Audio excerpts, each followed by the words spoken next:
وقت چونکہ انتہائی مختصر ہے، میں اپنے مہمان خصوصی کو دعوت خطاب دینے چلا ہوں ان اشعار کے سائے میں کہ یا محمد محمد میں کہتا رہا، یا محمد محمد میں کہتا رہا، نور کی موتیوں کی لڑی سی بن گئی، آیتوں سے ملاتا رہا آیتیں، پھر جو دیکھا تو نعت نبی بن گئی۔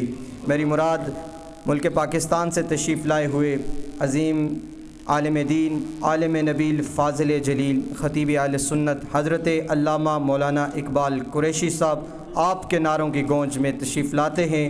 نعرہ تکبیر، نعرہ رسالت، نعرہ رسالت، نعرہ رسالت، نعرہ حیدری، نعرہ حیدری، حیدری، حیدری، نعرہ غوثیہ، علماء اہل سنت زندہ باد، زندہ باد۔ سرکار کی آمد مرحبا، بیٹار کی آمد مرحبا، سونے کی آمد مرحبا، راجوم کا بولو مرحبا، نعرہ حیدری یا علی، جشن عید میلاد نبی زندہ باد، نعرہ تکبیر اللہ اکبر، نعرہ رسالت یا رسول اللہ۔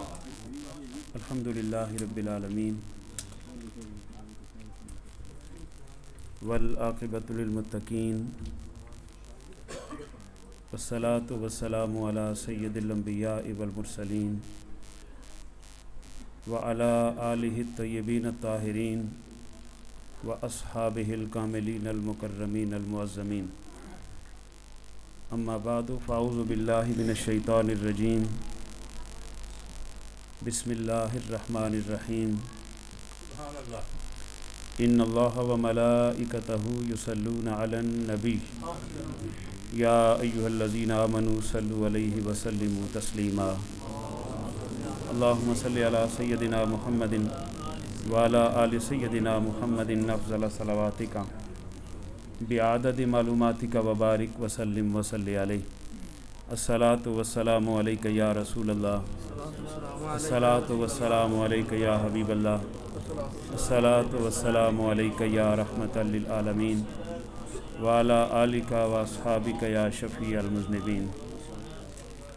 ایک بار پھر پڑھ لیں اور بلند آواز سے پڑھ لیں، الصلاۃ والسلام علیک یا رسول اللہ، الصلاۃ والسلام علیک یا حبیب اللہ، الصلاۃ والسلام علیک یا رحمۃ للعالمین وعلی آلک واصحابک یا شفیع المذنبین۔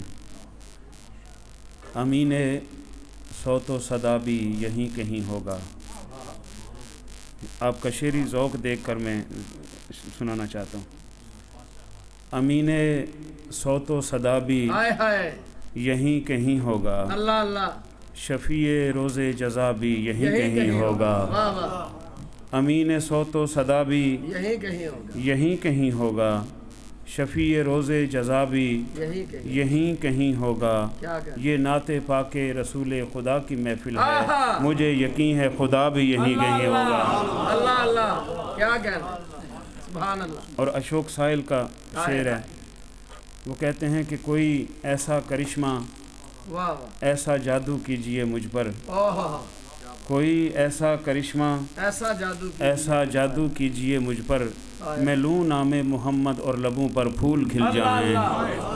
کوئی ایسا کرشمہ، ایسا جادو کیجئے مجھ پر، میں لوں نام محمد صلی اللہ علیہ وسلم، لبوں پر پھول کھل جائیں۔ میں ساری زندگی فاقہ کشی میں کاٹ سکتا ہوں، اگر کوثر کے 2 قطرے مجھے پینے کو مل جائیں۔ صدر محفل جناب محترم صوفی محمد افسر صاحب، خلیفہ دربار عالیہ موڑا شریف، دیگر خلفاء، علماء کرام، نعت خوانان شیریں لسان، انتہائی قابل احترام بزرگوں، دوستوں اور عزیز ساتھیوں، السلام علیکم۔